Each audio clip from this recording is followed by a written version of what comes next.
Welcome back to Hit Points Gaming. We are in our 8th episode of Middara. We are still going because you are still coming back and hitting that like button.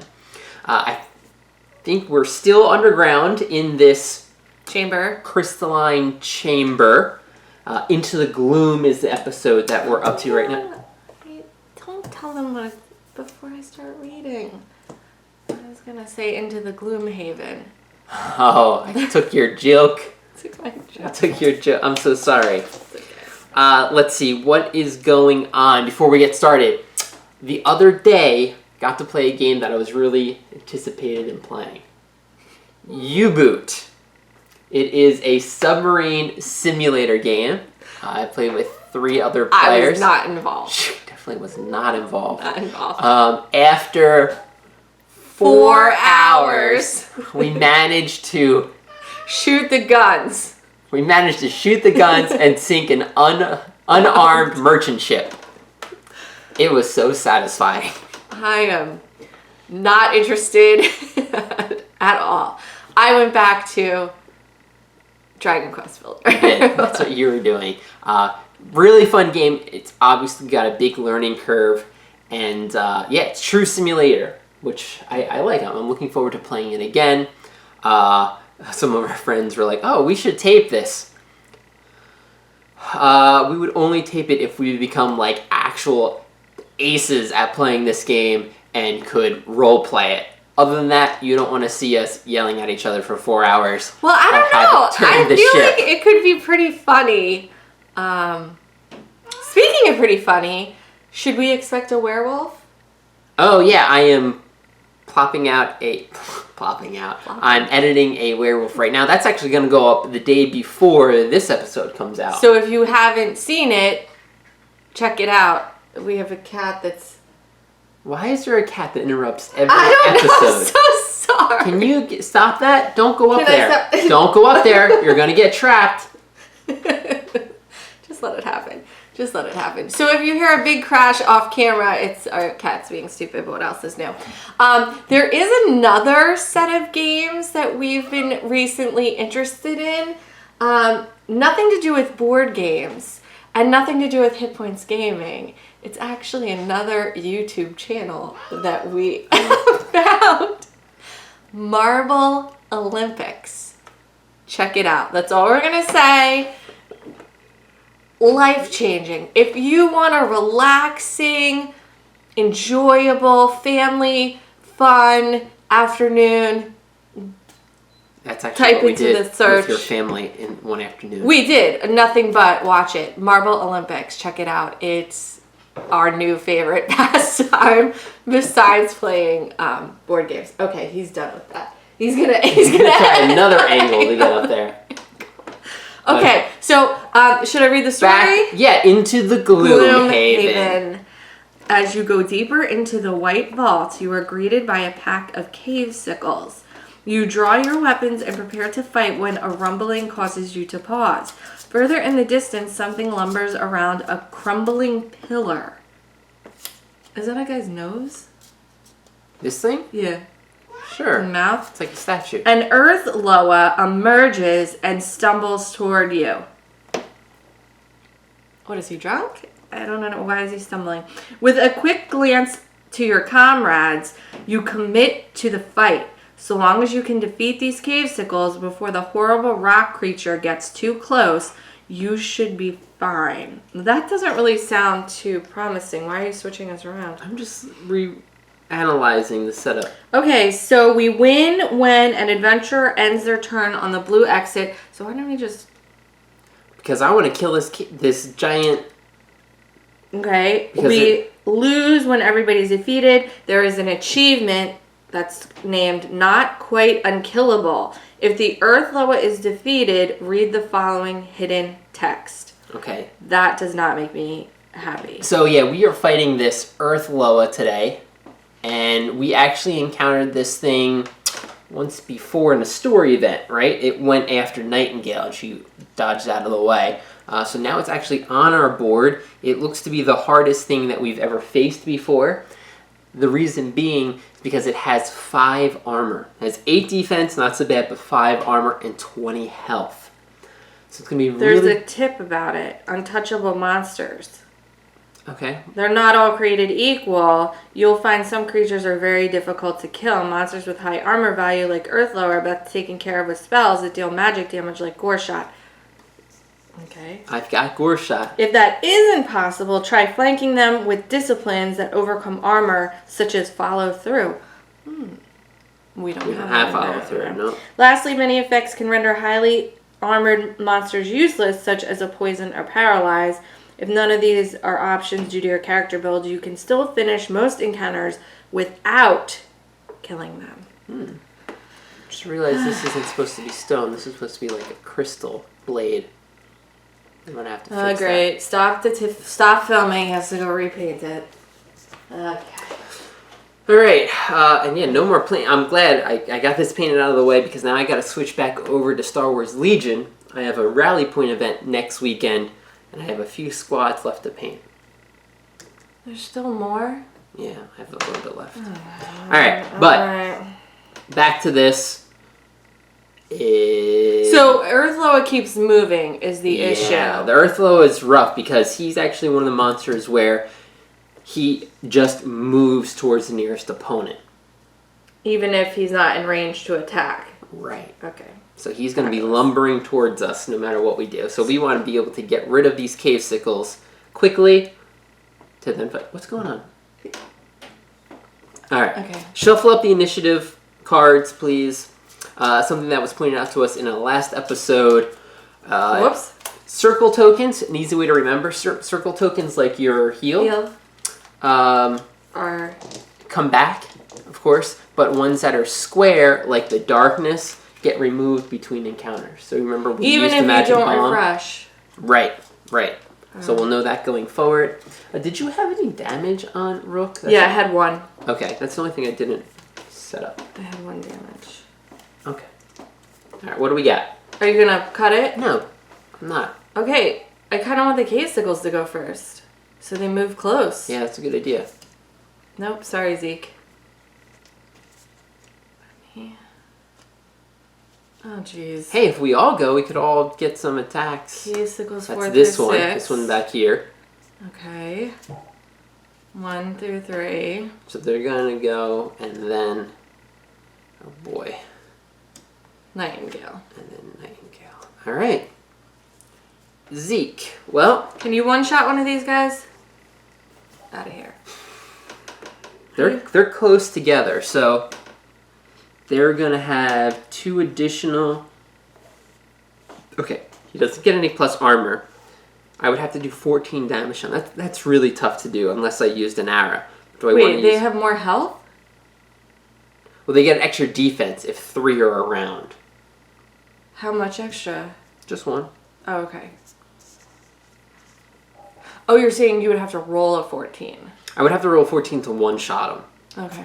That's kind of tough to do. Now, I could use my arrow. It gives me +2 physical damage. But that means I would have to roll a 12.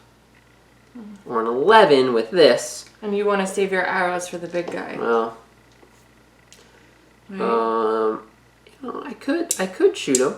Well, first I have to move, for sure. Okay, I have to get within range. So, 1, 2, 3, 4, 5. Their movement is 6. Yeah, they're just going to be moving up and attacking, so. Well, is the weight a pit? The weight is a pit, right. So are you going to be in Rook's way? Yeah, By standing there? 1, 2, 3, 4, 5, 6. Rook's going to move here. So I'll have to spend another one, which isn't going to be enough to actually attack. Oh, so he's just going to get up Unless I go 1, 2, 3, 4, 5, 6. Yeah, that's what I was saying. Move out of my way. 1, 2, 3, 4, 5. You're still not going to be able to get it. Yeah, but I can be up there to take... Like, what if I stand in the way? They're not going to go over me, right? Yeah, and we probably want you to be the one to get all the attacks, Was right? I here? You're the best. Yeah. Okay.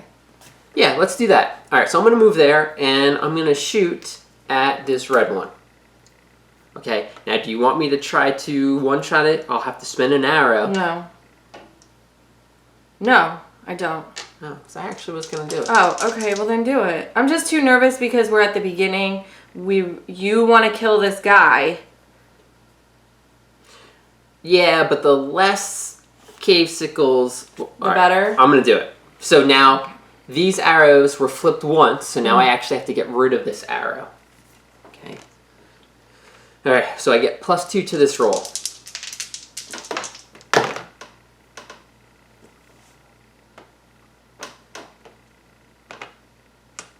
Five, +1 from all my range attacks. 6.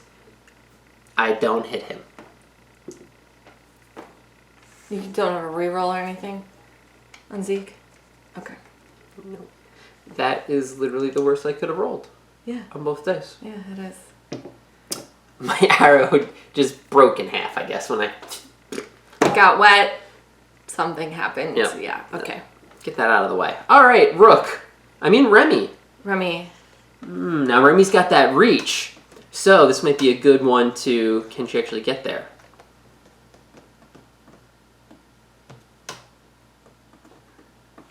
Yes, she can go here.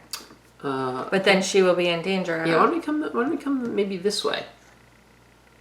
1, 2, 3, 4, 5, 6, 7. Oh, you have 7 movement? Yeah, but she can't reach this guy. What if you went here? 1, 2, 3, 4, 5, 6, 7. Okay, she can do that. Now here's the problem with that. She's gonna get hit. She's the one that's gonna get hit a lot. Well, she has dodge. She has 1. But you're gonna get a lot of break attacks on them. She has 2 dodges. Oh, well then that's what we want. You've got 2 dodges. All right. Yeah, because you're gonna get an attack now. Then they're going to... He has to move closer, or he can stand there and shoot me from a distance? Opponent adjacent. No, they're gonna attack. From they're a gonna distance. attack from range. So then I'm not gonna get break attacks. You're not gonna get a break attack. Is there an opponent at range 4? Make a range attack, then move to be adjacent to an opponent. They're gonna attack you first, then move and attack you. So you'll get a break attack after they hit you with a range attack. Okay. If that's what you want to do. I kind of do. All right. You're feeling it. You feel that you want to go and attack. I feel like these guys gotta get away. They gotta get away. So let's do it. Okay, 2 whites, please. You're moving up. You're attacking. Oh yeah, spending I need everything. to spend everything. It goes here. Okay, 2 whites. Cave sickle purple. Okay. Gotta get them away. 7, 8. You do nothing to them. We are going to re-roll. Oh, you can re-roll both? Yes. Uh-huh. Or do I want to re-roll both? Yes. Okay, let's shake off that bad roll. Not much better. Not much better. We're still at an 8. Yeah, I don't think you do any damage. Still at an 8. Wait. Reach 2. If provoke break. Oh, if I miss with a break attack. Wow. That is the worst thing that Remy has ever done. Wait, I get an 8? Oh, but they have an armor. No, they have 8 defense, so you're doing nothing to them right now. All right, Rook. You might want to just move up there. Nothing with my With your what? With my book or my shield? No, nothing. Okay, Rook. He's gonna get some mends. Okay. He's gonna go 1, 2, 3, 4, 5, 6. Yeah, now I wonder if you actually spend 1 more and get adjacent to this red one. Because then he's going to attack. Okay. The red's going to be adjacent to you. He's going to get 3 attacks on you, but that's only if he connects with each one of those. Okay. You're a best armor person, and you'll be able to split the attacks up. Spend 1. Okay. Okay. And I still have 1 to dodge. Good. All right. Cave Sickle 4, which is you. No one adjacent. Oh, this is going to stink because now he's going to be within range. Let's see. 1, 2, 3, 4, 5, 6. 1, 2, 3, 4. So did I just kill both of my characters? No. Okay. Not yet. He's going to move up here and do a range attack against whoever appears first, which is Remy. Okay. A range attack. Oh boy, there's a lot of people around. So I'll dodge. Yeah, because we go from 2 whites to a teal, orange, and a black. I'm gonna dodge this attack. That's his attack right now. Oh, that is not my roll.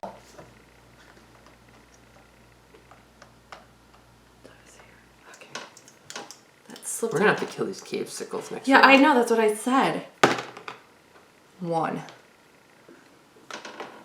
Maybe we should have waited for them to come to us. Yeah, that's And kept all of our things for dodges. And then moved in for 2 attacks. That might have been the best plan. We were both headstrong. Well, actually, I stayed at range. You just wanted to run up and attack. You have 10 defense? No, 11. Okay. 9. 9. So you don't hit me. 10. Because this one adds because it's an empower. Okay. And yours is an 11? 11. That's a miss. Excellent. We're rolling poorly for everybody. Okay, good. So that's it. Teal's done. Okay. Teal's done. Now all the other 3. Okay. All right, so red goes first. Red is adjacent to you, so it's going to be attacking. Okay. With the same dice. Okay, so I'm going to do my belt dodge. Okay. If we get blank the first one, we'll be good. 2. Okay, so you have 12 defense. 12 defense and 2 armor, I believe. Okay. Nice. 8, 9. I can counter. You sure can. Get an attack, because his follow-up is done. But now you can get 2 attacks. I think you have 2 whites? Yes, I have 2 whites. Do it. Rook with the shield.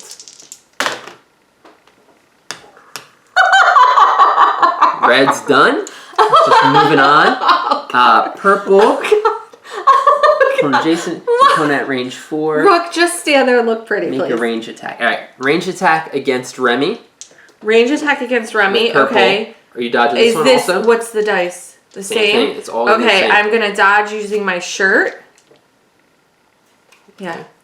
There you go. I hope that it does no damage, because then I can unexhaust. Wait, no, I don't think you want to exhaust this anymore. This is one where they errated it. I'm sorry, what? It's not that anymore, because that is too good. Just roll your dodge. 3. Okay. So 13 defense? 8, 9, 10, 11, 12. So, I'm sorry, if the attack deals no damage, unexhaust this card and counter. She doesn't remember, guys, when I said that card isn't written that way anymore. No, I don't remember. Well, I could do this, exhaust and counter, my ability core. Yeah, absolutely. Middara cloth. Thank you. Let me just remember what it says. It's in here. Yeah. Errata rules. Adventure. Hold on. I believe you. I don't remember when that happened. Here it is. All items with the cloth item tag have been updated from indefinitely unexhausting. In addition, they no longer provide a scaling bonus to defense beyond +1,000. If you successfully dodge his attack, you may counter. And during a dodge, if you don't roll a skull, add +1 shield to the result. Oh, during a dodge, if you don't roll a skull, add +1 shield. So actually, your cloth adds an additional 1. You still dodged it, but we gotta remember that. Oh, okay, so I can freely counter, but I don't get to untap it. That's what it does. Oh, so I'm not doing the ability core then. Right, because you get a free counter right here. Oh my god, okay, what is happening? That's a miss. Wait, now what is the break So attack purple when they move just towards went. me? Okay. Yep. Then it moves adjacent to you and performs a melee attack. But I get a... here's your... Oh man, we would have gotten 2 attacks on this guy. Stop it, okay? Because Yes. now it's going to hurt. And I have nothing else. Alright, just do a good roll here. That 14. is what we needed. He's dead. That is exactly what we needed. He's dead. 14, 15, 16, 17, 18, 19, 20, 21. Good job. He was coming up for poison. Okay. Purple's done. Orange. Closest one's going to be against Rook. Okay. So this is a range attack against Rook. With the same amount? Now it's a little less because we did just kill one. Okay. There's 2 people. It's going to be 2 oranges now. Well, I still think I spend my 1... To get a dodge in. Yeah. Yeah. Okay. No? When you are dealt damage, reduce physical damage dealt to you by 2. The first time each turn you're dealt physical damage, reduce... you still have that. So I have this, so I won't dodge right now. Yeah, dodge maybe the poison attack that's coming. Okay. Alright. Because no matter what, he's going to attack you with that, even if he misses here. Okay. So you have a 10. Miss. 8. And then what's going to happen is he's going to move adjacent to you. But I think what's going to happen is, I wonder what's better for the monster. He could jump this pit to attack you, or he can move like this to attack you, but you would get a free attack on him. So... Well, what does he have to do to jump the pit? Roll anything but the Skull? black. Yeah. I think he would jump the pit. Alright. He's going to jump the pit. So he's going to move this way to get into range melee attack. And he falls into the pit and dies. That was amazing. Right? Let us know what would have been. Well, if it was any other character but Rook, he would have gotten dealt damage. But because it was Rook, he probably wouldn't have gotten dealt Right, because it's an automatic attack. So I think you want to avoid the automatics, and he would rather So you roll a the 1 risk. and 6. Yeah, risk. Yeah. Okay. I think that's...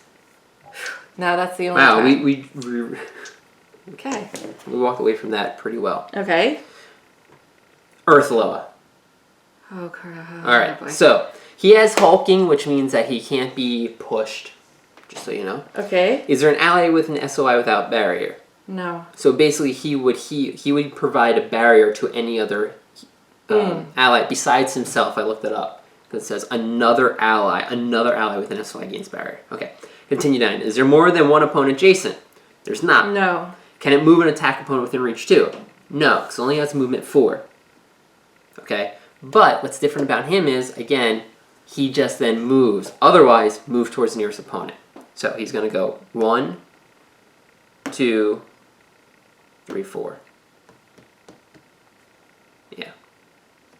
Okay.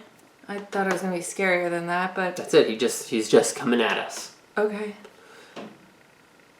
There you go. Oh, yeah, Nightingale. 1, 2, 3, 4, 5, 6, 7.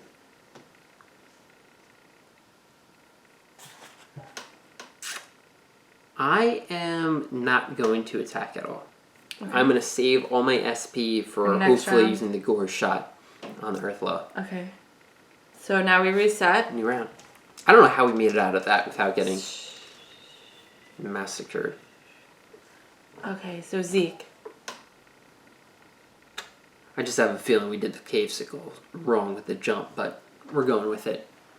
No, they absolutely would have picked that because they're getting attacked. Right. Okay. Absolutely. I'm shooting this cave sickle from range. I'm not moving. Okay, so I get +1 to my roll. But -1 because I'm shooting through you. So that's 10, 9, 11. 10. You get a -1 for me. Yeah, but I get +1 for not moving at all. Uh-huh. My longbow. -1 through you, so I just... Out of 10. They negate each other. Right, and then I get +1 for my precise shot. So 11, 12, 13, 14 damage. And I have 2 books, and I can move 1 space, which I'll move here. 14 damage.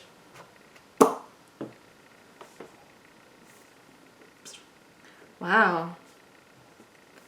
Okay. That's our first group. Oh. Well, that's not the one I wanted. It came out of my hand. I should be shuffling if you're going to shuffle pick it. it. Jeez. Come on. Oops. I turned one upside down. That 8 really wants to come out. Oh, why are there mix-ups in here? Okay. Okay, hold on. Let me get a fan.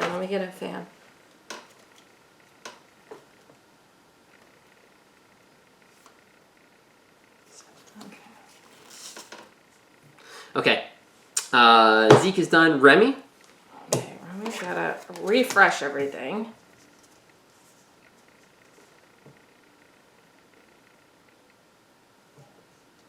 I kind of don't want to spend anything either. So he's going to basically be here so he can attack up to this. So if we're not on that tile, we're fine. Well, I'm going to spend all of it to just move up and attack this guy. Okay. I think You're you can okay do with that? Yeah, I'm okay with that. Okay. Get there. White, Get your please. 2 whites. One shot this guy. Come on, Get higher than a 6. Double 7s.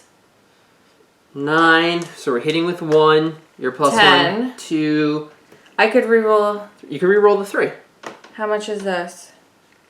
I mean, how much is the... You're doing 4 damage to him right now. He has 2 left. All right. Let's tap this, reroll the 3. You just need to get a 5, and we got him. Okay. 4 damage.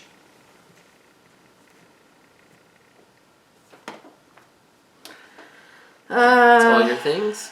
So yeah, Rook's coming up to finish this guy off. So he'll move. 3. He'll attack.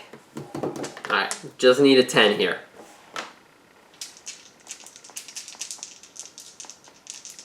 I don't have anything to That's it. empower. Okay, just watch this. Bang. Reroll. That one's a reroll. Dead. Dead. Good job. Wow, Rook. Excellent. Pull my fan it. I think that's his second kill. Ever. We should keep track of kills. I really don't need to because I can count on my fingers how much he... Alright, we only have a few cards left. See, I knew that 8 wanted to come out. 8s. Okay, we need the gold. Okay, these are But remember, we need gone. to save the monster loot for this guy. You're right. So I don't care about cave sickle loot. You're right. Oh, okay. You're Now, like, Earth Loa, Barry doesn't matter. 1, 2, 3, 4. And doesn't attack it. I guess it would be 1, 2, 3, 4. Yeah. It would be quicker for him to come out. He can't attack anybody and that's it. Which is good because he's still satisfying one of his true conditions. So we're not going to get penalized for none of those guys happening. So Nightingale's going to go. I'm in the way. I'm just moving. Okay.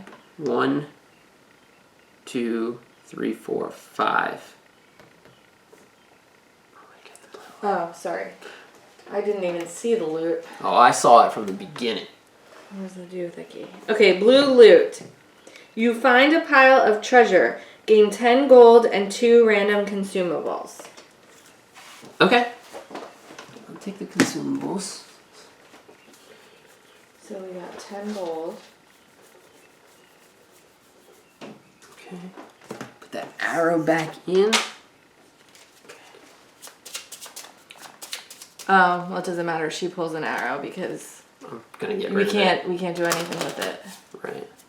I'm just gonna shuffle in. How expensive are arrows? They're only a gold. Oh, they're cheap. So it's really just carrying them is what's hindering you, which is why why the quiver is good. Arrow, redo, that one, that one. Oh, we like the bombs. So they can actually, she can put them right into her bag. I'm gonna carry 3 back there. Okay. That is this. And magic. I'm out of range for magic, so I'm just gonna hang out. Back to the top of the order. Now we're gonna be focusing on burning this thing down. Oh my gosh, I'm this is so a pretty nervous. quick one. I'm so nervous. Do not. This has seemed pretty easy. We looked out on those casicles though. Remember when we were rolling 3s?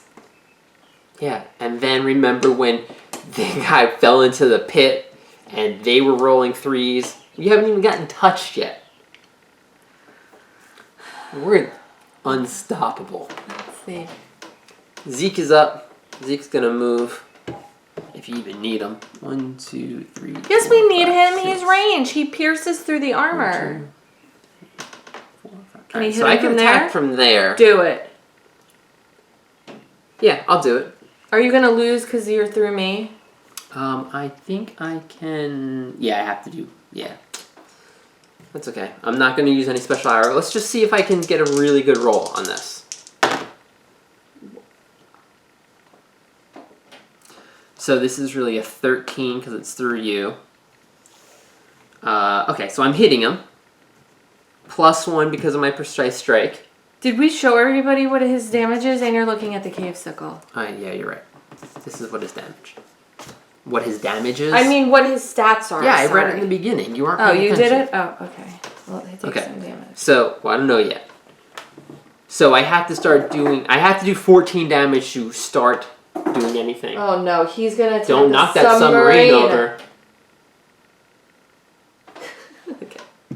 So, 14, really 13. But I hit +1 physical damage, precise strike. So I'm at 14 before I start adding bonuses. 15, 16, 17, 18. And I get 1 move. 1 move up and 18 damage, so I just did 4 damage to him. 16 more to go. That was pretty significant. That you did is really fifth good. Of his damage. Yeah. Amazing. With a basic arrow. Okay. A basic arrow. Good Basic job. arrow. Okay. Remy. Oh, right. Remy. Your turn. I can't do it. Oh, I guess I... You could move up and attack him. Yeah, but what about flanking? Is anybody going to flank? Because if I'm standing... Oh, I would stand here, right? 1, 2, 3, 4. Yeah. Who even needs to flank when we Okay, can just beat him up? quiet. Okay, 2 I don't whites, even think please. the Earth Loa understands our language. I don't think we even Common understand tongue. that. Pretty good. 12, 13. So I 13. hit, but 13. I don't think I'm going to reroll. 14. So we're doing 1 point right no, now. this is 12. This is 13. So, We're at 13. So right, we're hitting we're it. hitting his, and we're through his armor. So we've got 2 books for 2 and a star for 1. So I did 3 damage. I'm not going to chance a reroll. Yeah, take it. Okay. Chipping away. Okay. Okay. Rook. Oh, God. Help us all. Looks like... guys, I think I hear a noise back near the entrance. 1, 2, 3, 4. So how bad is it going to be if I'm standing right there? Well, he's going to hit you. How many times? Just once. Okay. There's no way to get behind him, right? I can't go through him. No. And what's the Well, you green? could You go wait. this way, but he's going to attack you. 1, You don't want to do that. 2, 3, 4. Then he's going to get a free attack. Okay, so no. Okay. 1, 2, 3, 4. You got a free attack already. Why? You're going to How? go through yourself. Oh, 1, 2, 3, 4. Sure. Like that? Okay. Yeah. What? You I don't just know. got in front of Remy. Now you're going to do something. What am I gonna do as Rook? Okay, what Can you am I even gonna do? roll 14? Oh yeah, you could. You could roll 2 sides. I could. Remy just did it. I could. Come on, Rook. This is when we need you the most. Okay, you hit. No, I didn't. 10. Well, you hit. You only need to roll an 8 to hit. But now you got to get through his armor, which you can't do. No, 2. No, I can't. Right? 2. Yeah. So I have a 12. 12. Blocked. Alright. Earth Loa's turn. Why did I pick these? Can it After move an attack and resolving opponent within reach? an attack you made, if the attack missed, It hit. it hit. Yeah. Ugh, Rook, you suck! Can move an attack opponent within reach too. So he is going to attack you. Now he's not going to back up because that's going to give you a break attack. He's already within reach too. So make a attack. Does he know it's a break attack against Rook? Wait. You're attacking me? Yes. I'm dodging. Good. Oh, don't just sneak up on me like that. Okay, I'm dodging with my belt. Oh. 3. Nice. Excellent. So you have 13? 13. So he hits me, right? He does hit you. 13, and then he gets... So it's 3 damage. But you have 2 armor, so 1 damage, and doesn't your belt block the first 2 damage for melee? First time each turn it dealt physical damage, you reduce physical damage by 2. Boom. So he does no damage to you at all. Do I get to counter? Yeah, you do.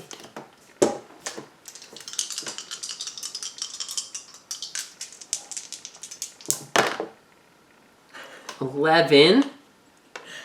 11. Okay, so 2 shields is 2. 12, 13. Can That's you do it. 1 more point? You can't. All right. Hey. So that's it. Nothing. He did no damage to you. You did no damage to him. Now because... You just did damage to yourself. So because he didn't do any damage, he doesn't do his follow-up, which would have possibly knocked you back and paralyzed you. But because you're both 2 strong brutes fighting it out, neither of you hurt each other. Great. Nightingale Suck, Rook. has to move. Okay. Are you gonna get behind him? Oh no, you can't. Use the thing that does no break attack. The Water Loa. Oh.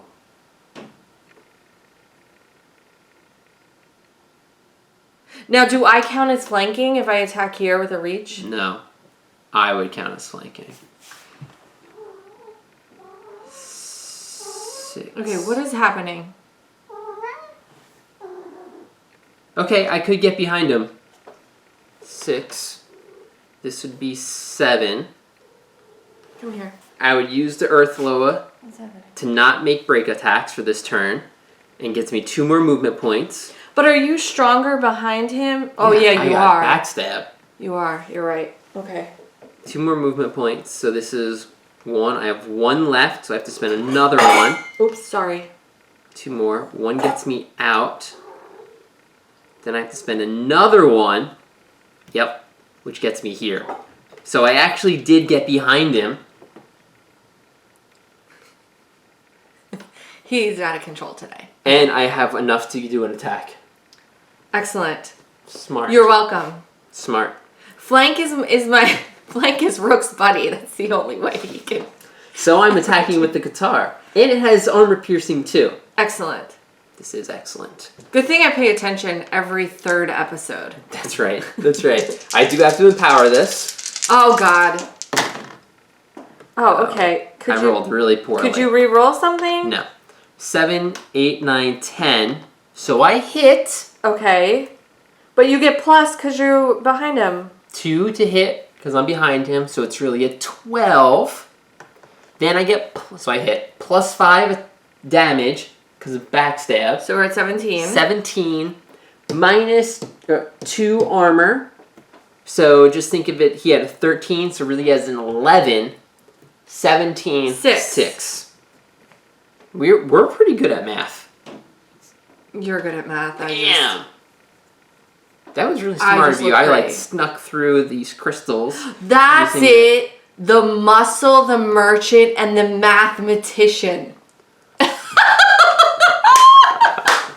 Or the magnificent mathematician. You are good at statistics when it's like, oh, the percentage of, is that statistics? Let's see, I'm just the muscle. You're the muscle. Yeah. You're the muscle. Okay. All right, we messed him up pretty well. So he's at 12. He has 8 health left. Okay, And we have relax. So everyone he's still basically going. an Earth Loa right now. I mean, he's That is what he is. He's just an Earth Loa. a cave sickle. He's a cave sickle. All right, start of the new round. Oh, okay, great. Okay, Rook, just sit there and look pretty. getting bonuses from Rook and I are pretty much the same character. You know? We're pretty much the same. Okay, Zeke, let's do it up with some arrows, I right? got 2 shots. 2 shots coming at you. I'm not going to use any arrows. Oh, okay. Either, because I get +1, but it's through. So that's. How do you have 2 shots? I just spent 2 attack. Oh, I had you have 4 4. SP. Okay. Okay. Wait, could you like get on You know a what? space? I'm maybe? actually gonna attack this. I've never done this before, but I can empower this attack. I'm gonna empower the first one. Good thing. 5, 6, 7, 8. No, I hit. I don't do anything. Okay. Okay. Next one's not an empower attack. Still not gonna shoot at any of my arrows. I don't think it's necessary. Okay. Okay, 10.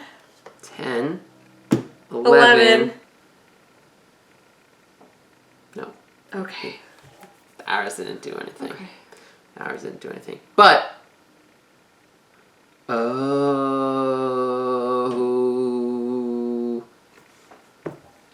What happened? Oh no. Well, no. Have people been yelling at us? No. That we're doing something wrong? No. I don't think so. It doesn't say that he attacks.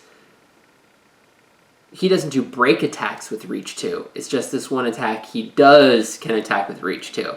So I was just seeing if maybe you performed a break attack, but I don't think so. I'm just making sure. Gavaudin. Yeah, okay. We'll counterattack at reach 2. So you're saying he should have attacked me when I moved next to him? I was checking, but Nope, I think we did it all right. Okay. Doesn't do any of that. Remy. I'm pretty sure she needs to move. I don't think she can attack through. Or you can, it's just -1. Okay, well then how about she just moves here on 2? Okay. And she spends all of her points. So, white.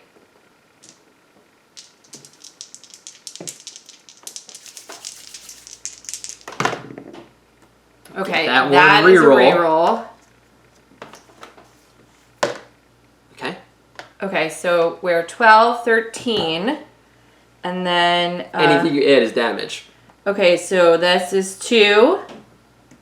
2 damage, that's What it. about the star?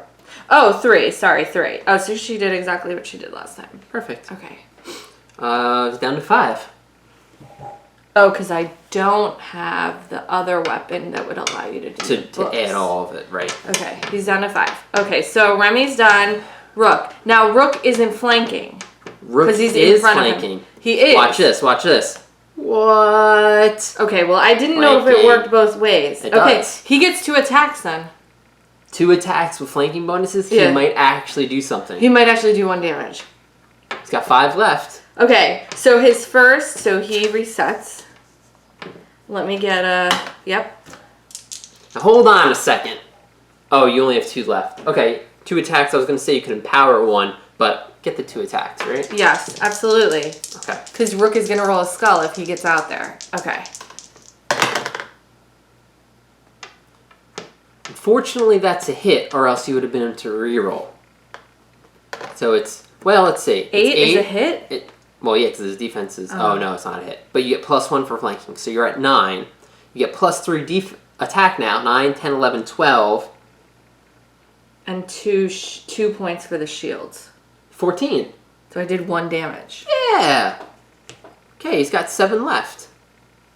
Wait, 7? No, he I had mean, he's 5. got... The mathematician has made a calculating error. A multiplication table And he's error. got 4 left.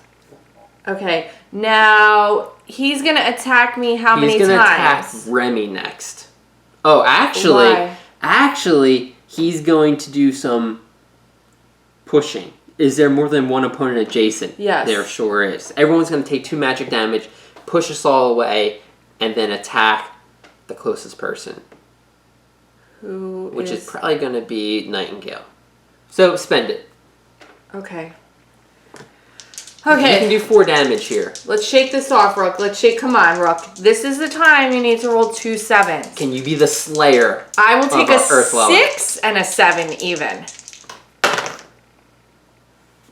But I get to re-roll it. Because that's not even a hit. That's not even a hit. Why'd you knock me into the pit? I almost died here.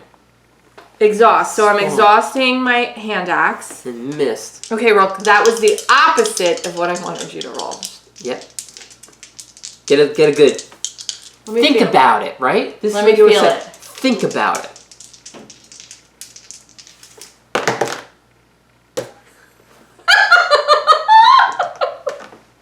Rook, you suck! I'm sorry. When we go back to the shop, I gotta buy new weapons. This is horrible. This is horrible. Rook. I don't think it's the weapons.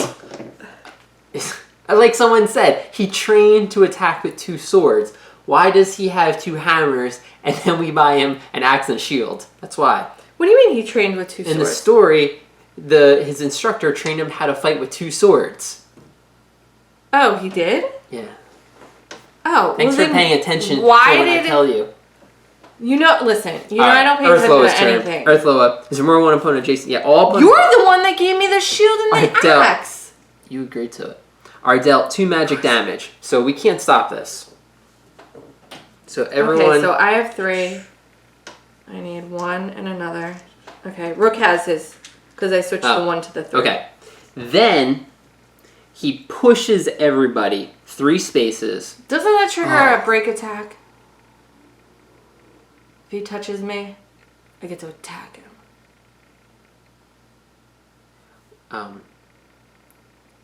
Rook falls in a pit right now. No.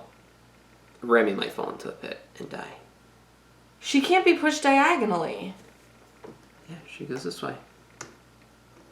I think... But can I test to see if I can fall in it? Yes, we all test. It's force 11.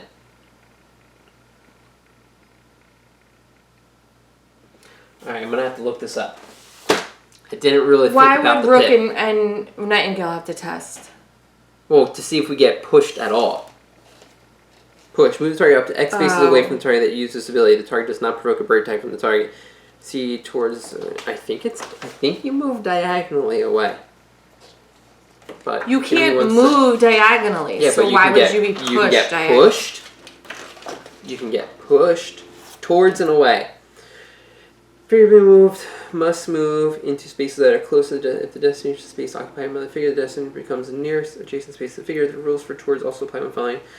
If it moves an opponent figure away from something, the figure will move directly away from it. If the figure is positioned diagonally to the component causing, then the figure must choose the most detrimental direction to move. If the figure is moved onto obstructing terrain or into another figure, they stop moving and are dealt the remainder of the movement as irreducible damage.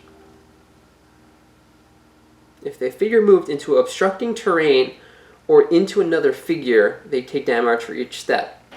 If they move to be the most beneficial, if you tell an example, okay. Okay, the most detrimental. Oh, so you're fine, because you're either going to go this way or this way. This is the most detrimental because you're going to be taking irreducible damage. No one's falling into a pit. Okay. So... force 11. I didn't even know what we were supposed to check, though. Check what? Agility? Oh, it's just our conviction. Okay, so Nightingale has 2 purple dice. Basically, I have to roll an 11 or I get pushed. She doesn't get pushed. Okay. She's no pansy. Remy has 2 purples as well for conviction. Okay. She gets pushed. She rolls a 9. Okay, so... diagonal, you would either go this way or this way. This is most detrimental, like I just said. It doesn't provoke break attacks. So you move 1, you can't move 2 more spaces. So how much damage? So you take 2 damage. Okay. Now I wonder, this is a question to the viewers. Obviously this is, can't move here because it's red. But what if it's the edge of the terrain? Like if she had to go 1, 2, 3, would I take that 3rd point? I would think so, of damage. But it doesn't say, or the edge of tile, so maybe she doesn't. It doesn't matter, because I don't... Rook needs a white. His conviction upgrades. Yeah, let's see if you tank this one, Rook. 10. Ah, man. Because then I would have gotten my backstab in. I know. So you move 3. 1, 2, 3. Luckily... No. Wait, why do I move 3? Everybody's supposed to move 3? Yeah, if you fail. Oh, okay. That's why you couldn't move 3, so you took the damage. Oh, okay. Alright. So, Nightingale is up. He's got 4 health left. So I'm just going to shoot some spells. Okay. I like Conjure up the magic. Do my shot. So it's a 6 spell strength. Oh, man. 10. Oh, 17. Is the strength of my spell. So you do 2 damage. he can block it if he rolls 2 7s. Nope, 10. Boom. So I do 2 damage to him. Actually, we're just going to end it. Because I'm going to use my Shimmering. I tap it for an additional damage, which is 3. And with Gore Shot, I can take 1 irreducible damage to deal additional magic damage equal to my highest conviction. So I could take 1 to deal 1, which is 4 points, which defeats the Earth Loa. Shoot him with the spell. He crumbles. Where's the loot? Okay, now, do you think we're finished? Should I heal people before we end the... Well, we get to keep all those tokens. Oh, so just keep them. In other words. Yeah. Okay. Because that's all. Because we haven't found the thief. You know, Oh, nothing you're triggered. right. The only thing that triggered from him is actually theirs. I know, but I want you to pull the loot first. Okay. Or do you not want to pull the loot first? I want to pull the loot. Okay. Can you actually put the deck on the board? That was a horrible fan. Just like in a stack. Oh. And then I'm going to have to pull out the Yu-Gi-Oh! Right. Part of the cards. I don't know what that means, but... I get a feeling for it. I get it good. Wow, did you see that? No, I didn't. I was going to pull this one. This is the one I got a feeling, but this one just jumped out. I got to go with the jump out. What is it? Item. It's an item. What was going to be the other one? It's going to be 5. Did you see that jump down on camera? It did. Item loot. Roll 2 whites. I'll take this. Oh, sure. 11. 11. I get a core. Item loot. I don't know what core. that means. What's a core? So I go through the mundane deck. I go through the item deck. Well, while you do that, can I read the achievement? Yes. Okay. Earth Loa This is lame. The Earth Loa crumbles before your might. Gain 1 random mundane relic. That's great. Oh, it is? We don't have any relics. Oh, we don't? I think the relic is this quiver. Yeah. Oh, okay. And, okay, so here, I'm going to shuffle this up. This is the core that we get. There you go. Oh, those are Rook's sunglasses. These are good because they're helping us with our conviction. Those are all the cores. Ah. So this is great. I'll take a... Okay, so that was Nightingale. Yeah. She does. Okay. Oh, she does have 1. So this actually goes to our stash. Oh, okay. For now. You don't have a core. I have a core, yeah. Oh, everybody has a core. Yeah. Okay. And we get a relic? Yes. Random mundane relic. Mundane unique. Mundane relic.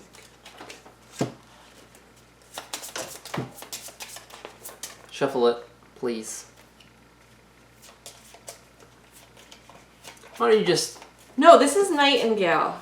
Okay. This is Nightingale. She took a damage. That's right. She should be able to pick the relic. You're right. I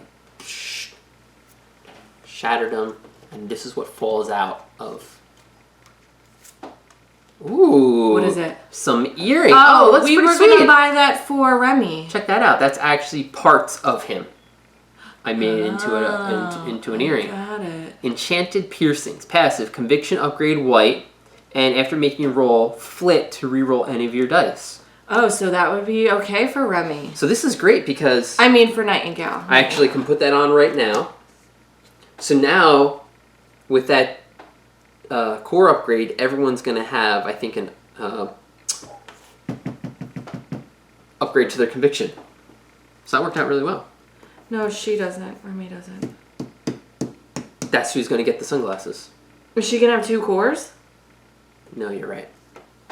Okay, well, we'll figure it out. All right, so this Earth Loa has been defeated. I would switch that out. And, well, it's a new round. But I think we're just going to move.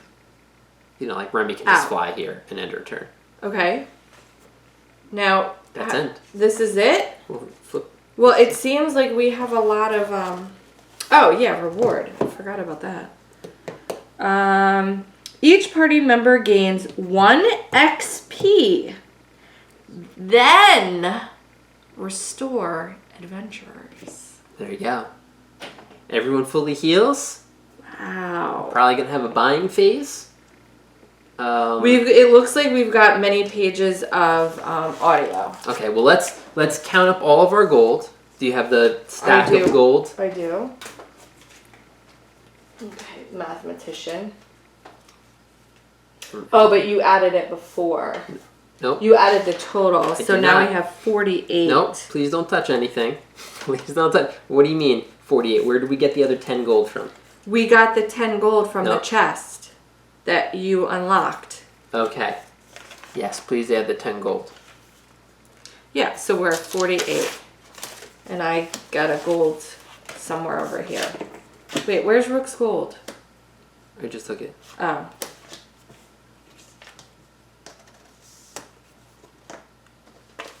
$56. In addition to the 48. And we now have a total of 5 experience each. So we can buy... So what was it? 48 and what? 64? 56? Are you sure? Yes. Okay. 104. Okay, 104 gold, 5 experience. May I see the book, please? It just said, continue to getting cocky, page 35. Oh, but remember, we now pull 2... two consumables. Random consumables. So these are the ones that we have in our stash right now. Because of our ability cores. Here, why don't you do those? If pull an arrow, get rid of it. Pull an arrow. Pull an arrow, get rid of it. Page 35. Okay, so there is a short story event, which I will enter here for everyone to read or listen to.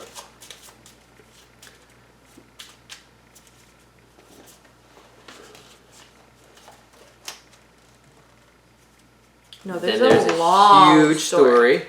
Okay, so while you're looking, I'm going to pull 2. So the first one's going to be Rook's. Okay, juice box. The second one is going to be Zeke's. Juice box. Okay. Those are good ones to have.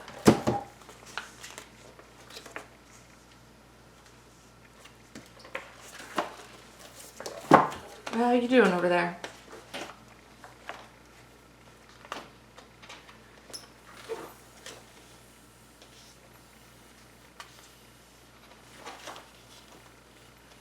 Okay, there's a huge story. And then it looks like we might buy things. No? So looking ahead, I see that there is a ton of story content coming up, just like that one episode that we had. So you're going to hear a lot of that right now. I'm probably not going to be shooting a bunch of different camera angles for this. That's what I like to do, of course, between each mission. But when it's something that's going to be like 20 minutes long, 30 minutes long, probably not going to do that. We're going to sit through and read this ourselves. Okay. And then we'll come back after you hear everything to kind of get our thoughts and what's going to be happening next. Okay. I told you guys we were ready for this. Nightingale pushed aside the last of the monstrous remains. The sound of strange footfalls now moved away from them. We're like the best team ever. Pretty sure that deserves a round of high fives. Nobody mocked her enthusiasm this time. Expressions of satisfaction and pride were universal. Even Rook looked proud. I guess you were right, Nightingale. This wasn't such a bad idea after all. Remy returned Nightingale's grin. We're gonna be heroes. Nightingale gingerly picked her way through the hall, being careful not to make a sound. A pair of massive double doors blocked the way, made of wood so old it seemed halfway petrified. Someone was shouting from within. Nightingale felt lucky that the intruder was making enough of a racket to find in the dim light. Nightingale was certain it was the thief. Who else would be down in the vaults? She peeked through the partly open double doors and leaned around the edge of the doorway so she wouldn't alert the thief to her presence. Upon seeing what was in the room, Nightingale immediately froze. She fought back the urge to scream, which turned halfway into a gag as she stared at the abomination that filled the center of the room. It looked like a head 30 feet tall with skin rotting and pale. Strands of matted, oily hair clung to its clammy flesh, and grasping limbs sprouted from random points along the scalp. They were like dozens of thick arms and fingers that writhed like a centipede that had been cut in half with a shovel. The room was large and mostly devoid of furnishings, except for some sort of pedestal that sat on the far side of the grotesque monstrosity. "I have the right of salvage." A man stood with his back to her, separating her from the monster. Nightingale mused that this must be the thief. He was attempting to claim whatever was on the pedestal behind the horrible creature. He sounded far more confident than she would have been. "You can't stop me." The creature laughed, throwing back a jaw that hinged open to reveal more appendages. Every pale digit had become a row of glittering teeth. It wasn't laughter as ever Nightingale had known it before. It was like the last breath of the dying, shifted octaves lower and much louder. "I am Hografar, Lord of the Vaults. I have right to every treasure here." "Not this one," the thief said, stepping forward. Curiosity fought against her fear, and Nightingale moved closer to get a better look at what the thief was trying to steal. Atop the pedestal, she could see a rather benign-looking shard of rock. Its faint glow reflected a red hue from the cushion it was on. It looked as if it was placed deliberately, but by whom she didn't know. "You have no use for such an artifact," the thief started yelling now. "Let me pass, and I'll make it worth your while." The creature Hografar furrowed its obscene brow as if contemplating the offer. Then something tumbled across the ground. Nightingale accidentally kicked a stone across the floor, and the creature looked in her direction, its single gigantic eye fixing on her. Her heart seized in her chest as the monster's apparent amusement turned to anger. "Coward! You couldn't face me alone? This thief is less than a worm." It raised one of its massive, tooth-filled mouths at the end of an elongated finger as thick as Rook's torso. Nightingale tensed. "Get back!" Her shout came too late. There was a harsh, tearing sound like she might have heard in a butcher's shop as Hografar ripped open the man's belly. Blood sprayed through the air with an audible gurgle. The thief fell. "No!" Her body moved on instinct, and before she knew what was happening, she was sprinting towards his limp figure. "Get away from him!" Her friends jumped into action as well. She felt a surge of pride filling her, knowing that she hadn't been abandoned. The monster swept aside their blows like it might an annoying insect. Their attacks slid like water from its hide without effect. Rook went slamming backward as a massive finger knocked the air from his lungs and sent him tripping over himself. Remy and Zeke weren't far behind, each sent flying with casual ease. Nightingale charged, leaping with her weapon outstretched, but it caught her in midair with a swipe, smacking her across the middle and tossing her through the air like a child's toy. She was only dimly aware of striking the ground. Her weapon was sent spinning out of her grip as she slid to a stop. Behind her, the sound of cruel laughter echoed through the chamber. Nightingale didn't lie still for very long. She felt her tail twitch, her limbs spasming one at a time as she regained control. Gurgling breaths came from somewhere so close she could almost feel the heat. Nightingale fought the pain, forcing herself to sit up. The world was still spinning, but it was clear enough to see what had happened. The monstrous Hografar knocked her towards the injured thief. There was more blood than Nightingale had ever seen in her life. It pooled on the ground around him. The torn threads of his shirt mixed freely with the wound. For a moment, time stood still as she tried to process the image. She crawled weakly forward along the ground, reaching the thief. "I'm coming," she squeaked, her voice coming out in a slur. She clawed her way through the grime, fumbling through her gear with one shaking hand. "Damn you! Get away from me!" He coughed, blood pouring from his lips as he tried to shove her vainly away with one hand. "Get away!" Nightingale ignored him. The man was obviously in shock. He didn't know what he was saying, and there was no chance she would listen. "I'll stop the bleeding or something." She searched desperately for the source of the blood pooling from his wound. She pushed but couldn't manage enough pressure to do anything but cover her hands in warm, thick fluid. The man's skin was pale, his insides open and exposed. Every second brought another pulse of blood, some splattering on her bare skin. Get away!" The man's breathing was slowing to a dull rattle. He pushed on one of her legs, but the gesture was as futile as her attempt to stem the blood. "I'll help you," she insisted again, leaning closer. There was probably healing magic for a wound this terrible. Magic that someone who'd actually earned a spot in the demiurge would know. Malu. The word came out in a hoarse rattle, bubbles foaming at the thief's mouth as he gasped. He suddenly shook one last time, then finally fell still. Nightingale watched him die. There was a moment of silence. She didn't notice that her friends were still stunned from their blows. She didn't think about the horrible monster behind her. Nothing made sense as she stared down at the body. Then something started to hiss and bubble in front of her. The corpse wasn't still. Something darker than blood seemed to be leaking from his face. Nightingale pushed away from him, blood still coating her arms and soaking into her clothes. A few moments proved the tar-like ooze was not leaking. It was clawing its way out, pouring out of the man's mouth and piling up atop him. It surged from behind his eyes, out his ears, and out the pores in his skin. She only had a second to see it. The black mass sloshed about within itself, and with each movement, strange lights flickered from within. It had dozens of eyes, no two alike in size or shape.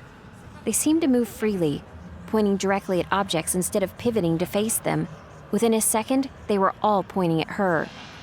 Nightingale tried to scream as the thing surged towards her. She put her arms up, but it didn't hinder the ooze at all. It had no limbs, yet the whole thing latched onto her face like the malicious pseudopod of a feeding amoeba. Fierce cold boiled at her skin where it touched, so cold it burned. Her scream choked in her throat as the monster pried her jaws open wider, filling her mouth. The seeping tar sucked into her eyes and she could feel the pressure of it pushing into her skull. The pain was overwhelming, screaming throughout her body. The darkness consumed her vision and her mind until consciousness faded. Rook moaned. Despite the pain making every movement stiff, he knew he had to act. The creature was still here, and it could easily kill him. He had to get up. He had to help his friends. He rose, grunting. In the darkness, his surroundings seemed to blur, yet one shape formed before the others.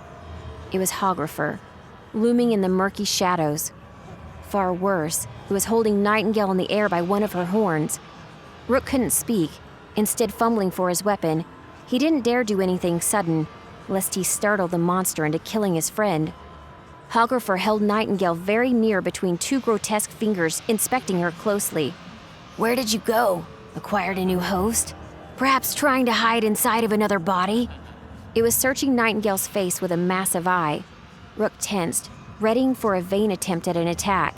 After a few seconds, the monster started laughing again, and Nightingale shook vigorously in its grasp.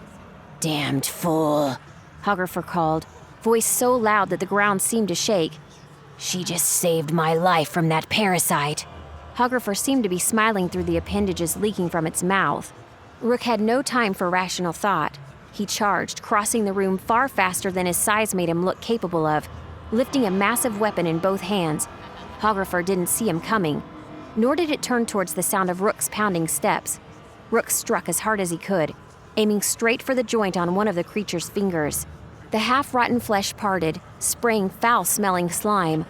Hographer screamed, its voice sounding continually shriller as it went. Nightingale landed with a sick-sounding thump at Rook's feet. Rook didn't slow as he scooped her into his arms, leaning towards the smallest, shortest door in the room. "Follow me," Rook bellowed towards Zeke and Remy. Despite their recent beating, the two were both on their feet and weren't far behind him. They ran for their lives. Rook couldn't have said where he went. At each fork and junction, he picked a direction at random, so long as the way through looked clear. The ground shook behind them, and Hographer's terrible screeching still sounded in his ears. Rook ran until his guts started to ache, oblivious to anything but the placement of his feet and Nightingale in his arms. The sound of pursuit faded to a distant echo, and only then they could stop. Rook dropped to his knees, lowering Nightingale to the ground in front of him. Zeke was first to speak, his voice so casual it sounded forced. "Did either of you catch the way we came?" No." Remy dropped to the ground beside Rook, nudging at Nightingale's cheek with one hand. To Rook's great surprise, Nightingale started coughing. She whimpered like an injured animal. Her eyes opened, and for a quick instant they seemed cloudy. "What happened?" she moaned. "Are you all right?" Rook asked, his voice low. "Are you kidding?" Nightingale shook her head once as though trying to shake water out of her ears. What the hell was on that pedestal that was worth fighting a monster like that? And what was that horrific dark creature that came out of the dead thief? Everyone gave her a strange look before Rick asked, Something came out of the thief? What do you mean something came out of the thief? I only saw the giant head hographer. Nightingale shook her head trying to remember, but it was all a blur. Oh God, I'm not sure. Yeah, well, we have bigger problems to worry about now. Zeke gestured around the little room, some kind of old storage area off the main hall by the look of it. We're lost. I was trying to keep track of where we went, but I don't have a goddamn clue anymore. That thing... We get it, Remy sighed. This place goes down as deep as the towers go high. That's what they say. Thousands and thousands of rooms, and at least one of them has a gigantic monster that's probably looking for us right now. Zeke offered Nightingale his hand and helped her stand. She swayed on her feet, but only a little. You've got any smart ideas, Rook? Zeke pulled what looked like his last crumpled cigarette out. Rook sighed. I've got one idea, but you guys have to be cool about it. Nobody freak out. Nobody freak out? Nightingale still looked drained, but there were a few bright twinges around her cheeks. You serious, Rook? After meeting... what did it call itself? Hographer? Okay, right. He reached up to his neck and removed the amulet that hung there. Surrey? He didn't say it so much as he thought it, calling out through the strange amulet with focused will to a place he never should have touched. Yes, Rook? As usual, the answering voice came almost instantly, created from nothing, yet audible by everyone nearby. You sound upset. I am, Rook said to the empty air all around them. Do you have the strength to manifest now? The reply came with a little reproach. There are 3 others in the room with you. When we first spoke, I told you my kind was forbidden in your world and both of us would be in great danger if your kind learned of our friendship. Rook glanced once at each of his friends in turn, Nightingale still looking like she'd been wrung out, Zeke forcing himself to be calm, and Remy was shaking with nervous fear. He sighed. I trust them, Surrey. We need your help. As you wish. Light began to glow from the amulet, a magenta that overwhelmed the gloom and grew bright enough to radiate through the open doorways around them. Rook was numb to the wonder by now, though he couldn't miss the shocked expressions his friends had as the light grew so bright it seemed to take solid form. Rook knew little of Surrey. Every time they'd been together, she had taken this shape, greenish and vaguely human, with a body of radiant energy that blurred into swirling light the lower you looked. Her hair was electric blue and waved as though in an invisible wind. Whoa! Zeke's cigarette hung limply from his mouth as his eyes widened. Hi! Surrey bounced on nothing, though she never got more than a few feet from Rook. The amulet continued to glow, though it had dimmed down to something far more tolerable. Everybody, this is Surrey.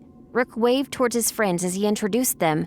The spirit darted, a little nearer to each one as he named them, examining each from head to foot.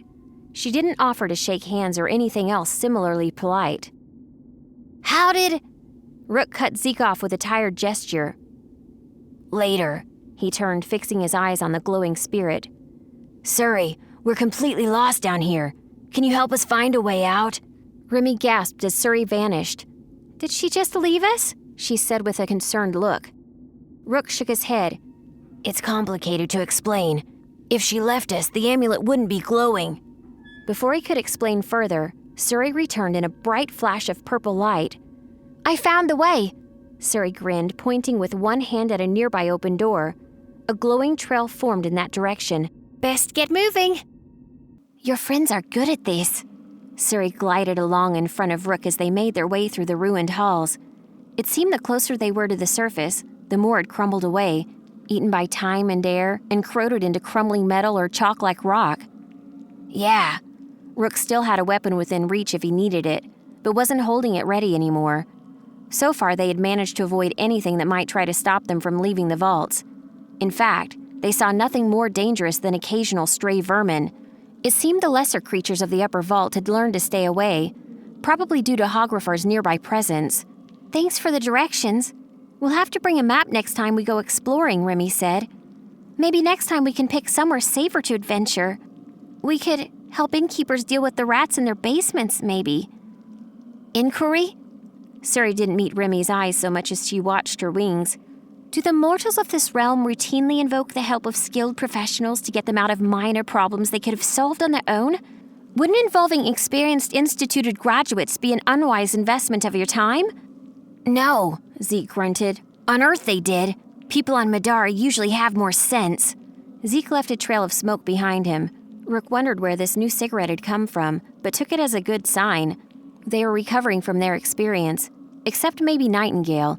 Her skin was strangely pale, and she took every spare moment to rest that she could. Suri slowed a little as she considered Zeke's words, then shrugged. It was one of the first gestures she had learned to imitate, though Rook still wasn't sure if it meant the same thing to her. This is the way out. The security bar on the other side is unlocked, so you should be able to open it. She gestured at a strange section of wall where intricate metal clamps anchored to a round metal door. There had been words written here once, but Rook couldn't make them out anymore. They pushed together, and the rusting door squeaked slowly open, letting them out into the ground surrounding the white spires. Zeke led the group towards his family manor, and nearly 20 minutes later they had arrived at the Zhang House, a large white building Zeke called home. Nightingale collapsed onto the ground, pressing her face against it for a few seconds. She was fairly certain she'd never been happier to be away from adventure in her life. We made it! Thank God! She let out an exhausted sigh. Behind her, Suri's voice was barely a whisper. What is this place? It seems to be humming with magical energy. Zeke moved to lock the door behind them with a loud click, then turned towards Suri. My family uses it as a dorm for their kids while they attend the Institute. I've been told it was already built into the foundation of the rock when this land was claimed. It's supposed to have various magical enchantments to keep us safe. It seems it just might. Suri floated gently past Nightingale, looking between each of Rook's friends. It was very nice to meet you all.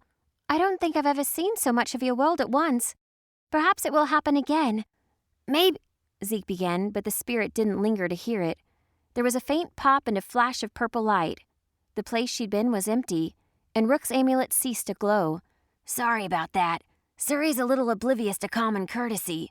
Rook offered his hand to Nightingale. Are you all right? Yeah. Nightingale took the offered hand, rising again. It was more than a little strain on her body, but she managed not to sway. I think I just need some rest. We should visit the castle first. Rook watched her, looking concerned. Zeke and Remy were watching her too. Your father has excellent doctors.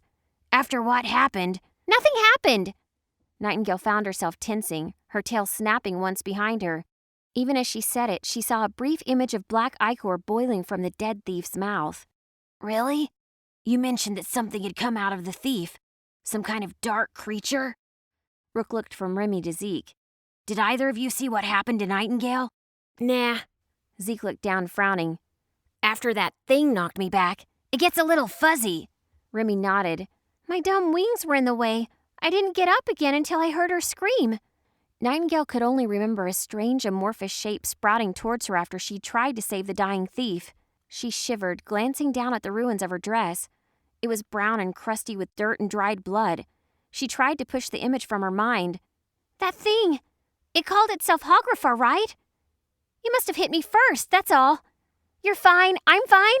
She was shaking her head. How about we don't go anywhere near my father tonight, Rook? Remember, he's the reason I went into the damn vaults in the first place. All right, Rook sighed. I'm not sure where else we would go, though. You could crash here. Zeke gestured at the living room with a lit cigarette. We've got this whole mansion and everything. Might as well use a few of the extra rooms. You too, Remy. After a night like this, you probably need as much sleep as the rest of us. Perfect, Nightingale nodded, forcing more enthusiasm into the response than she really felt. The next hour passed in a blur to Nightingale. She ducked away first to wash off all the blood and change into clean clothes. After that, she ate some leftover soup as Zeke prepared a few spare rooms for their use. Nightingale fell asleep nearly instantly. However, it was not a restful night. Nightingale dreamed of the white vaults where the floor stretched away to an endless darkness and an alien monstrosity of writhing limbs guarded something she wanted. Hografar was there, its proportions even more hideous than she remembered. The shadows of its disparate parts writhed, all reaching for her. Nightingale watched herself try in vain to save the thief, watched him die before her eyes. Something even worse than the freakish hographer poured from the corpse and latched onto her face. Its body a hideous mass of swirling eyes and mouths and teeth. Eventually, she saw herself collapse, overwhelmed by the agony she remembered quite well. Her dream self's eyes opened, staring at her. There was something dark behind them, an alien intelligence anathema to life as she knew it. Nightingale woke with a start, shooting up right in the gigantic four-poster. The early light of dawn streamed in from one window, filling the room with its glow. Something reached for her shoulder, blocking out the light. Nightingale jerked violently away, twisting off the bed and landing with a pained thump on the floor. She came back up a second later, panting with her weapon in hand, all trace of drowsiness gone. There was nothing there. Nightingale took a deep breath to calm herself. She set her weapon down finally, then made her way downstairs. The kitchen was busy, though not with servants or staff. Instead, she was more than a little surprised to see Remy, Rook, and Zeke already waiting. "Hey, Knight!" Zeke raised a spatula in mock salute. "Feeling better?" "Yeah." Nightingale didn't meet his eyes as she lied, looking around at the mess. Eggs and flour were everywhere, along with other stains she couldn't easily identify. "Did something blow up?" "Yes," Zeke began. "No." Remy and Rick answered at exactly the same time, both looking abashed. Rick glared once at Remy before continuing. "We had some disagreement about whether animism could be used to make an omelet." Remy wiped a sheen of slime away from her face with a cloth, then tossed it onto the counter beside her. "Turns out it wasn't a good idea." Zeke scooped a fresh and completely inanimate omelet out of a pan and onto a waiting plate. "After yesterday, we weren't going to get you until everything was ready. Did the explosion wake you?" "Nah," Nightingale grinned. She helped straighten things up, then the four of them sat down to eat. It was only after she had eaten her portion and the scraps left over from everyone else that Nightingale realized just how hungry she'd been. As they were finishing up, someone knocked on the door, and Zeke left to deal with it. He returned a moment later with a familiar figure just behind him. "Khufu!" Nightingale was up in an instant, practically bouncing with energy. She loped over and hopped up around him for a friendly hug. "What are you doing here?" Khufu pried her off gently, looking a little stern. "Your father sent me. You're urgently needed back at the castle." He looked between them. "Zeke, you've been called for as well." Zeke and Nightingale exchanged a worried look. Khufu ignored their exchange. "You're the new knight, right?" Khufu had to look up a little to meet Rook's eyes. "You too." "Oh, you guys are so screwed," Remy drawled with a worried tone. "I bet they found out what happened last night." Khufu turned, facing Remy with obvious confusion. "What? What do you mean? What happened?" Remy looked away, one of her wings twitching. Never mind. In either case, I'm not royalty and I'm not Nightingale's knight. I'm sure your family won't want me to tag along." Nightingale bit her lip, considering. It probably wasn't a good idea to antagonize her father after being summoned for discipline. She darted over, hugging Remy briefly. "I don't care." She was smiling at Remy now. "Please come with us. Forget what my father wants. I want you there." "Oh, okay." It was hard to tell if Remy looked nervous or relieved. "It's not like I've got anywhere else to be, now that we've graduated and all." "The sooner we leave, the better." Khufu glanced back at the hallway he came from. He looked a little worried now. "King Balthazar didn't say what this was about. He only said that I had to fly here as fast as I could." "I've got a pretty good idea what it's about," Nightingale groaned, running one hand through her unruly hair. So much for having enough time to get ready. "Let's just go. Waiting for him to get even angrier isn't going to make it any better." Arson Castle was just on the outskirts of the city, a lone monolith in the center of the city's mysterious lake. As they crossed the imposing bridge, there was only a trickle of those with official business coming and going. Remy realized how different it looked up close and in the light of day. She looked over at Rook, who seemed just as awestruck as she felt. "I guess I'm gonna have to get used to coming here," Rook muttered, staring off at the distant castle. Remy followed his eyes and found herself suddenly shivering. There was something about the castle, something she hadn't noticed before. Maybe it was the proportions. Most of the windows looked too large from this distance. The front doors might be massive and intimidating, but they were also directly in proportion with everything else. As they continued to cross the bridge, she refused to look over the side into the swirling water far below. Something was swimming around down there, always circling, always waiting. You and me both. Nightingale looked uncomfortable. You can tell it wasn't built by humans. They did their best to make it livable, but you can still tell. It was originally a fortress, not a castle, Rook nodded. It was in the middle of a lake. I bet tearing it apart and rebuilding it was pretty expensive, Zeke said, flicking the charred butt of a cigarette over the edge of the bridge and down into the moat. Let me do the talking, Nightingale said, her voice flat. What we got into was my fault. You tried to stop me, Rook, and the rest of you were against it too. My father can think whatever he damn well wants to about me, but I don't want this hurting you guys. If you say so, Rook said. Despite his words, Remy didn't think Rook was even going to consider Nightingale's instructions. They moved quickly up to the doors, where a pair of armed soldiers waited. Servants ushered them in, muttering deferentially to Nightingale and Zeke and not asking about the others. They were quickly brought into the throne room, where a meeting was already in session. The king and queen sat on their thrones, backs straight and expressions mask-like. Balthazar looked even more tense than he'd been at the party, and Kezia had bags under her eyes. They weren't alone either. Nightingale's brother and sister were there, along with Zeke's Uncle Yoon and his mother Ida. With the way he behaved last night, Remy never would have thought Yoon would be at a royal gathering. How considerate of my little sister to grace us with her presence, Yol muttered, just loud enough for them to hear as they approached the thrones. We've only been waiting, what, an hour? Balthazar did not reply. Instead he rose, clearing his throat. Welcome back, daughter, he nodded respectfully to Zeke. I'm relieved you made it also. This information concerns your family as well as ours. The king hardly seemed to see Rook standing there, though at least there was nothing judgmental in Balthazar's expression. For Remy, there was only confusion and a little annoyance on his face. Nightingale seemed to have noticed too, because she reached back, resting one arm on Remy's shoulder. Remy could see Nightingale's body tense under her father's gaze. Balthazar looked as though he were going to say something about Remy's presence. Then he sighed and sat back down. There is little time, rulers and guardians of Alinea. Kezia and I should already be on the road. We cannot waste time with the formalities I would prefer. Ida cleared her throat, though she didn't rise from her seat. Your memorial hunt. I could never forget that day. Her voice was more than a little strained. Balthazar bowed his head slightly in Kezia's direction. I will bring the most glorious trophy yet in Lo's memory, Lady Ida. You have my word. She sighed. I'm sure he would have been flattered. Unfortunately, this year's hunt has come at an inopportune time, Balthazar continued. He looked to Kezia, seating himself again on the throne. He sat back down and Kezia rose. The queen was every bit Balthazar's match for confidence, her voice clear and loud in the mostly empty throne room. You are all aware of the growing tension between Alinea and our nearest neighbor, the Empire of Brahma. Not really, Nightingale interrupted. I know they've hated us since Alinea was founded, but I don't know why, or why it always seems to be getting worse. Kezia turned towards Nightingale, but didn't seem angry to have been interrupted.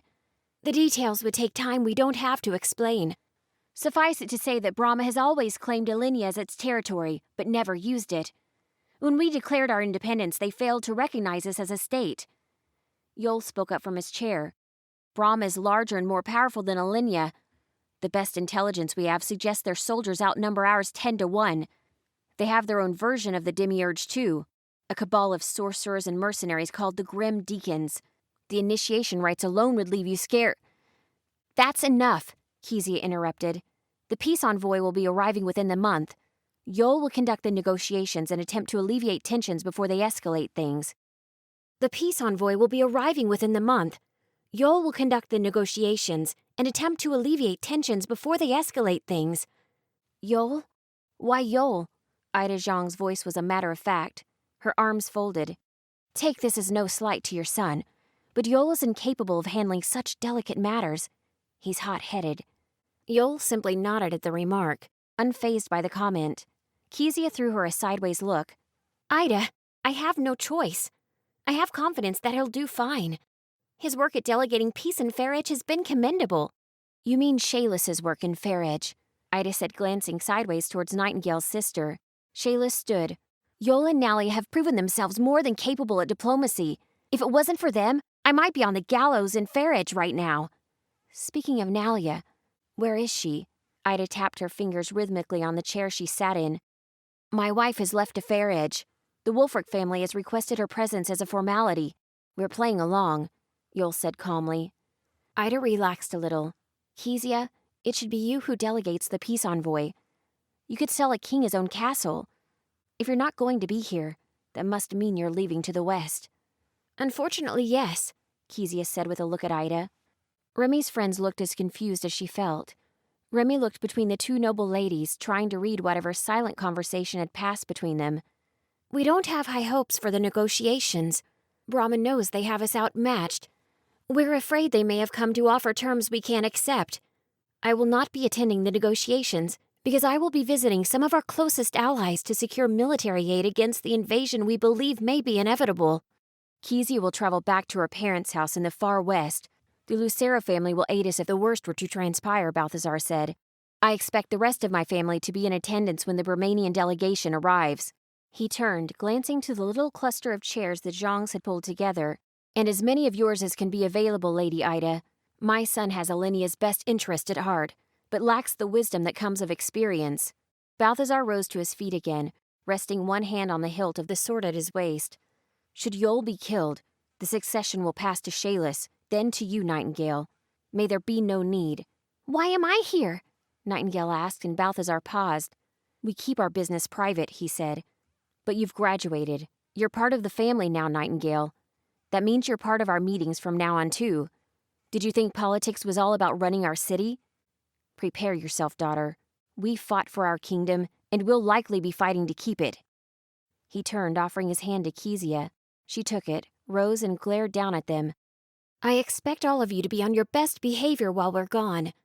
Nightingale nodded and watched as a retinue of soldiers followed closely behind her parents as they left the room. Remy found herself out in the courtyard of the castle. Together the group watched from a balcony as King Balthazar departed in an extravagant carriage. Zeke was smoking again, though he looked a little uneasy. Sometimes I wonder if going through the advancement made all of us lose our minds. Nobody realizes because we're all just as crazy. He looked away. Lo was my dad, but if it were me, I'd still put the memorial hunt on hold if it seemed like my kingdom was going to be invaded, you know? Must be an important hunt, Rook muttered. I'm not going to assume they don't know what they're doing. I guess there is more to it. I don't care what nefarious things my dad does on his lame hunt. I don't want to think about politics or war or any of that. We need to be more positive. Nightingale waved at the retreating carriage. Zeke raised an eyebrow. More positive? Like, how if everyone dies, you become queen? What? Nightingale put a hand on her hip. No, you dolt. I mean that my dad is gone. She still looked pale, yet some of her original energy seemed to be bubbling back. We graduated yesterday. We're full citizens of Middara. There's a whole world full of adventure out there, and the only one who might stop us is riding off in that carriage. Zeke nodded. I've meant to get on into Alenia proper. What's the point of being able to leave the Institute if we spend all our time at home? My family left me with some cash as a graduation present. Mine did too. Nightingale seemed to be getting more excited by the moment. I bet if we pulled it, we could have enough for new gear for all of us. Alenia's always been a hub for adventures. I bet we'll find some great stuff. Nightingale and Zeke pulled out small pouches and began counting how much gold they had. Nightingale's excitement was infectious. Even Rook's mind started turning. She seemed rather determined to get herself into danger on a regular basis. Some new gear might be just what he needed to be a better knight. Could be fun, he agreed. And when we're done? Nightingale hardly even seemed to hear him. We'll have everything we need to finish exploring the vaults. They all stared. It took a moment to realize what she was suggesting. Are you sure that's a good idea? I mean, Zeke said through a billow of smoke. We got the whole monster mash after us last time. Hographer probably hasn't forgotten about us. Rook cleared his throat. I admit I was curious last time, but we've seen it now. It's out of our league. Psst! Nightingale waved a dismissive hand, her tail swishing about behind her. We were just unprepared the first time. Think about it. Now that we know Hographer is down there, we can be much more careful. I haven't been able to stop thinking about what was on that pedestal. Whatever it was has to be epic. I mean, some real purple color loot. I'm down. Remy's voice was so quiet it was almost a squeak. They all turned, Rook frowning. She cleared her throat, then continued. I mean, we'll have better gear. It's not like we couldn't get away from Hographer last time. Yeah, Nightingale embraced Remy, wrapping one arm around her shoulder. Rimdog gets it! Zeke extinguished his cigarette along the railing, flicking the butt over the side. It's a stupid idea, but I guess I'm down. After we spend some time in the city first. Yeah, buddy! Nightingale yelled as she slapped Zeke on the back. Then she turned to Rook. You don't have to come, she began. I know my father made you a knight, but I'm coming. Rook didn't wait for her to finish. We'll probably need Suri's help again to find our way around. And you wouldn't have her help without me there. That's more like it, Nightingale's grin returned. But first, let's go shopping. You just read through the story, and you made it through the audio story. A lot just went down. Basically, Nightingale is probably possessed by something. We have no idea what. Nobody else realizes it. She doesn't even realize it. She doesn't remember. I think they're all idiots for wanting to do their own thing. Hi, yeah, the kingdom could be lost. You guys all could get killed. Let's maybe not worry about purple loot. Going back to, a monster you probably can't kill for many years. But what's on that altar? I don't care. And why was the thief after it? And what was weird was... I don't care. What I would say is, hey, Dad, why is this crazy monster below our house? Could you maybe tell me something about it before we all get ourselves killed again? That's smart. That's a smart thing to say. Or, Dad, he's intimidating. But wait, let's go to Mom. Isn't hey, Zeke's Mom. dad passed? He has to ask his mother. Oh, this is Zeke's palace. Oh, he's got to ask the mother. Well, then scratch that. I would be like, Yoon, you're a party guy. I'll give you some beer if you tell me what the heck is hiding below in the layers. Or we can just go get it ourselves. No. Ask Yoon. He wouldn't tell anybody, and he would tell us the truth. Slip him a 6-pack. That's a good point. Okay? This makes no sense. And we were introduced to, because you didn't tell me that Rook has this special... Oh, I believe we probably Siri went over that friend. in the beginning. It's not Siri, it's Suri. Sorry. It's kind of like Siri. She tells them where to go when they're lost. Right. So you've got this connection with this other character. Which is connected to a different world, not the world that we're supposed to be fighting. But maybe the same world that this other demon that's possessed Nightingale. Maybe. Don't know. Maybe. One thing that was weird is when we were talking about the extra cash that we had in our pockets from graduation. Let's go back to that. There is a section here that says depending on the amount of XP that you've gained or spent in this adventure, you gain bonus gold. So we've gained or spent 8 experience, which isn't listed here. There could be an errata. I'll have to take a look. But we have 8 because they updated the graduation. We were able to gain an additional XP, which came out after this. So this says 7 XP equals 10 gold. So I'm going to assume it's also 8 XP would be 10 gold also. But is that per hero? I don't think so. No, it says the party gains. So we gain 10 bonus gold. We're the 2 richest families in Middara, and they gave us... All family gave us a total of 10 gold. So they gave us like, for graduation present? Here's like two pieces. Everyone got 3, and Remy. You can go to the store and buy some junior mints. Arrows. You can buy 10 arrows. Junior mints. Milk duds. So I gotta look that up. But if anyone knows, please let me know. Maybe 1 Snickers bar you could buy. Snickers bar is not 10 gold. Okay, 1 Snickers bar a piece. They're $2.50 a piece. Okay, so we've got some shopping to do. Great. Makes no sense, but okay. We've got some upgrades to do with experience. Mm-hmm. That makes sense. And if you can turn to the shopping page, we now have the option of doing side quests. So we can go right ahead. There's 2 side quests that we can choose from. There's also a bounty that we can go to. The bounty, there's only one that came with this game, but it's a 2-skull difficulty, which I don't think we're ready for yet. And then, of course, we can always venture forth and do the next main quest, but more than likely we'll do the side quest. the one thing I wanted to pull... get more gold. So then we wouldn't be shopping right now. Well, we can shop in between now, between side missions. And then we're going to see what we need to buy better. So we get one unique... mundane item. So that is in the store for us to buy. Shuffle this up.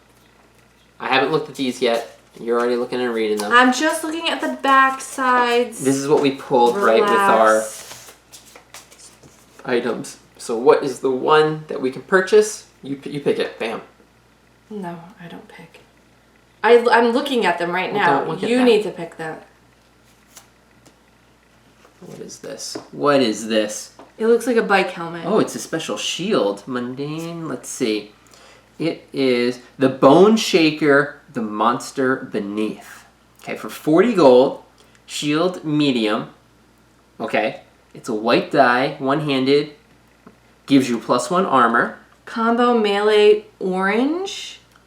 Right, so if you fight melee, this die becomes an orange. So there goes Rook's upgrade. He would be rolling a white and an orange to attack. Combo ranged and power. Well, we're not going to use it for range. It gives me an armor. You can exhaust it, so it's just like your other one. Okay. And you can flip it for a special. So place 3 1x1 dangerous terrain tokens orthogonally adjacent to your figure in a straight line. If this would defeat a figure, they must pass a jump check to move to the nearest unoccupied non-dangerous terrain space or be defeated.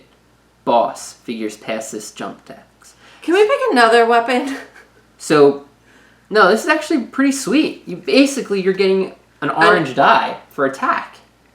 And you have the power to open up, 3 spaces in front of you and cause monsters to fall through a hole. That's the whole Monster Beneath. Oh. So you have that power. Okay. Which is pretty cool. I don't even want to look at this one. Oh my god, I see a bow and a I know, sword. I'm going to say, this is probably the stupidest. Do we really want to be upgrading Rook? Well, you just said we want Rook to get better weapons. Well, there's no access to better weapons in the game because we still have all mundane. Mundane. I'm so sorry. I'm so sorry. I'm so sorry.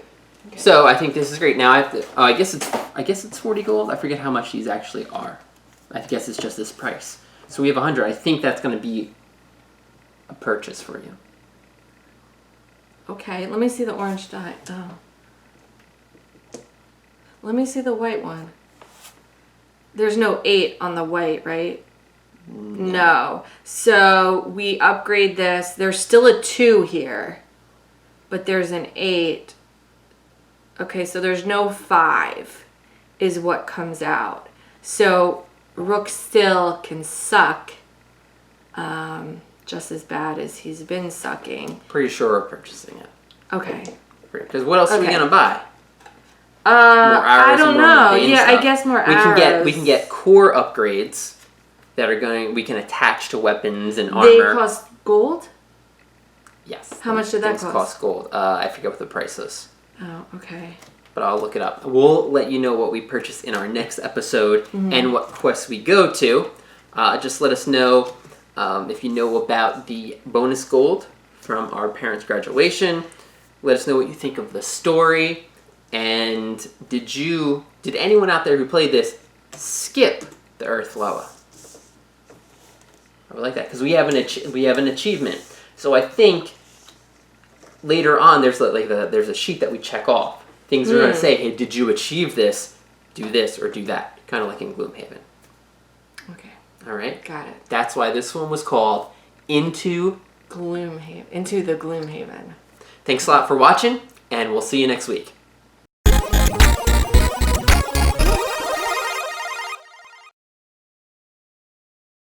I'll look to see how many likes we got on our last episode. 62.